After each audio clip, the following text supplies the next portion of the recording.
ಕುಂಭರಾಶಿಯವ್ರು ಹೆಂಗ ಅಂತಂದ್ರ ಒಂದು ಹೊಸ ದೃಷ್ಟಿಕೋನವನ್ನು ಯಾವತ್ತಿದ್ರು ಅವ್ರ ಕಡೆ ನಾವು ನೋಡ್ಬೋದು. ಜಗತ್ತನ್ನ ಒಂದು ಹೊಸ ವಿಷಯದಿಂದ ನಾವು ಪರಿಚಯಿಸಬಹುದು ಅಂತನ್ನುವುದನ್ನ ತೋರಿಸಿಕೊಡುವಂತಹ ಈ ಕುಂಭರಾಶಿಯವರಿಗೆ ಕಂಪ್ಯಾಟಿಬಿಲಿಟಿ ಅಂತ ಹೇಳಿ ಬಂದಾಗ ಸ್ವಲ್ಪ ಕಠಿಣನ ಆಗ್ತದೆ. ಯಾಕೆ ಇವರ ಅಭಿಪ್ರಾಯಗಳನ್ನ ಇವರ ದೃಷ್ಟಿಕೋನಗಳನ್ನ ಅರ್ಥ ಮಾಡ್ಕೊಳ್ಳೋರು ಸಿಗುವಂತದ್ದು ಬಹಳ ಕಡಿಮೆ. ಹಿಂಗಾಗಿ ಇವರಿಗೆ ಜಗತ್ತನ್ನೇ ಹೊಸ ವಿಷಯದಲ್ಲಿ ನೋಡುವಂತಹ ಕುಂಭರಾಶಿಯವರು ತಮ್ಮ ಲೈಫ್ ಪಾರ್ಟ್ನರ್ ಅನ್ನ, ತಮ್ಮ ಕಂಪ್ಯಾಟಿಬಿಲಿಟಿಯನ್ನ, ತಮ್ಮ ಫ್ರೆಂಡ್ಸ್ ಗಳನ್ನ ಹುಡುಕಿ ಅವ್ರ ಜೊತೆಗೆ ನಿಭಾಯಿಸುವಂತ ಏನು ಸಾಥ್ ಅದಲ್ಲ, ಸೊ ಆ ಸಾಥನ್ನ ನಿಭಾಯಿಸ್ಲಿಕ್ಕೆ ಅವ್ರಿಗೊಂದ್ ಸ್ವಲ್ಪ ಟೈಮ್ ಬೇಕಾಗ್ತದೆ. ಸೊ ಇಂತಹ ಕುಂಭರಾಶಿ ಅವರಿಗೆ ಜೀವನದೊಳಗ ಬೆಸ್ಟ್ ಸೋಲ್ಮೇಟ್ ಆಗ್ಲಿಕ್ಕೆ ಯಾರು ಸಾಧ್ಯ, ಬೆಸ್ಟ್ ಕ್ಲಾಸ್ಮೇಟ್ ಆಗ್ಲಿಕ್ಕೆ ಯಾರು ಸಾಧ್ಯ, ಬೆಸ್ಟ್ ವರ್ಕ್ ಮೇಟ್ ಆಗ್ಲಿಕ್ಕೆ ಯಾರು ಸಾಧ್ಯ, ಒಳ್ಳೆ ಗಂಡನಾಗ್ಲಿಕ್ಕೆ ಯಾರು ಸಾಧ್ಯ ಆಗ್ತದೆ, ಒಳ್ಳೆ ಹೆಂಡತಿ ಆಗ್ಲಿಕ್ಕೆ ಯಾರು ಸಾಧ್ಯ ಆಗ್ತದೆ, ಒಳ್ಳೆ ಲವರ್ ಆಗ್ಲಿಕ್ಕೆ ಯಾರು ಸಾಧ್ಯ ಆಗ್ತದೆ ಅಂತ ಅನ್ನೋದನ್ನ ನೋಡೋಣ. ಕುಂಭರಾಶಿಯವರು ಒಳ್ಳೆ ಜಾಣರು, ತಮ್ಮ ಜಾಣ್ಮೆಯಿಂದ ಹೊಸ ಹೊಸ ದೃಷ್ಟಿಕೋನಗಳನ್ನ ಒಂದ್ ರೀತಿ ವಿಜ್ಞಾನಿಗಳು ಅಂತಾನೆ ಹೇಳ್ಬೋದು. ಸೊ ಹೊಸದಾಗಿ ಅದನ್ನೆಲ್ಲವನ್ನ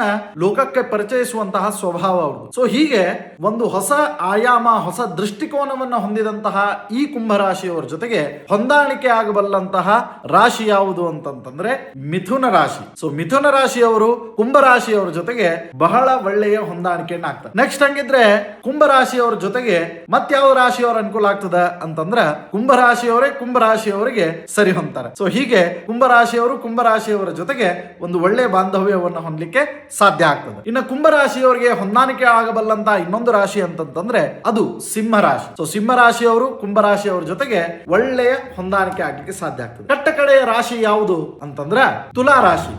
ಸೊ ತುಲಾ ರಾಶಿಯವರು ಕುಂಭರಾಶಿಯವರ ಜೊತೆಗೆ ಒಳ್ಳೆಯ ಕಂಪ್ಯಾಟಿಬಿಲಿಟಿಯನ್ನು ಹೊಂದಲಿಕ್ಕೆ ಸಾಧ್ಯ ಆಗ್ತದೆ. ಸೊ ನಿಮ್ಮ ರಾಶಿ ನಕ್ಷತ್ರವನ್ನ ಅವಶ್ಯವಾಗಿ ಕಮೆಂಟ್ ಮಾಡಿ, ಅದರೊಟ್ಟಿಗೆ ನಿಮಗೆ ಯಾರ ಜೊತೆ ಹೊಂದಾಣಿಕೆ ಆಗಬೇಕು ಅಂತಿದೆ ಅವರ ರಾಶಿ ನಕ್ಷತ್ರವನ್ನ ಕಮೆಂಟ್ ಮಾಡಿ. ಎಷ್ಟು ಮ್ಯಾಕ್ಸಿಮಮ್ ಆಗ್ತದೆ ಅಷ್ಟು ರಿಪ್ಲೈ ಮಾಡಲಿಕ್ಕೆ ಪ್ರಯತ್ನ ಮಾಡ್ತೇನೆ. ನಮಸ್ಕಾರ, ವಂದನೆಗಳು.